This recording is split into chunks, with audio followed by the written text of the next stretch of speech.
ഞാനിന്ന് ഹെൽത്തി ആയിട്ടുള്ളൊരു ജ്യൂസിൻ്റെ റെസിപ്പി ആയിട്ടാണ് വന്നിട്ടുള്ളത്. അത് മൈക്രോഗ്രീൻ വെച്ചിട്ട് അത് കഴിക്കാത്ത കുട്ടികളൊക്കെ ഉണ്ടെങ്കിൽ ഇതേപോലെ ജ്യൂസ് അടിച്ചു കൊടുത്ത് കുടിപ്പിക്കാം.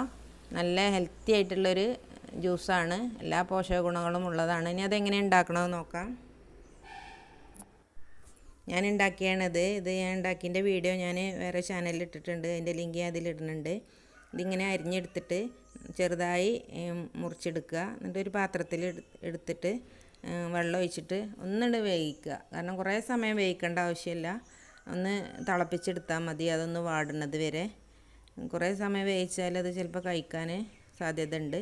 അപ്പോൾ ഒന്ന് തീ കത്തിച്ച് ഒന്ന് തിളക്കണത് വരെ ഒന്ന് വേവിച്ചെടുത്താൽ മതി.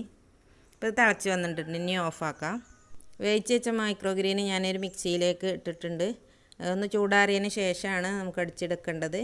ഇനി ഇതിലേക്ക് ആവശ്യമായ വെള്ളം, ഐസും നാരങ്ങ നീരും പഞ്ചസാര ഇട്ടിട്ട് നന്നായിട്ട് അടിച്ചെടുക്കുക. ഞാനൊരു 2 കയ്യിൽ പഞ്ചസാരയാണ് ഇട്ട് കൊടുത്തിട്ടുള്ളത്. അതുപോലെ കുറച്ച് ഐസ് ക്യൂബ് ഇട്ടെടുത്തിട്ടുണ്ട്. ഇനി ഇതിലേക്ക് ഞാൻ ചുക്കിൻ്റെ പൊടിയാണ് ഇട്ട് കൊടുക്കുന്നത്, അതുപോലെ നാരങ്ങ നീരും. എന്നിട്ട് നന്നായിട്ട് മിക്സിയിൽ അടിച്ചെടുക്കുക. നന്നായിട്ട് അടിക്കണം. ഇനി വെള്ളം ഒഴിച്ചിട്ട് നമുക്ക് അടിച്ചെടുക്കാം.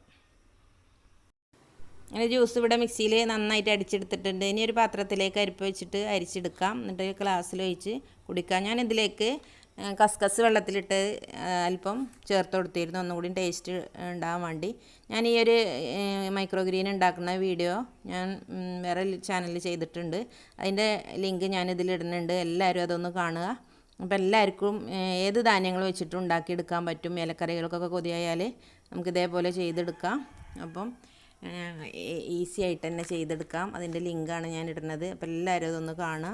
ഇപ്പോൾ മാവില കൊണ്ടൊക്കെ ജ്യൂസ് അടിക്കണ ഒരു കാലമല്ലേ, അപ്പോൾ ഹെൽത്തി ആയിട്ടുള്ളൊരു ജ്യൂസാണിത്. മാവിലൊന്നും വേണ്ട. അപ്പോൾ ഇൻഷാ അല്ലാഹ് അടുത്തൊരു വീഡിയോയുമായി വീണ്ടും കാണാം. Thank you.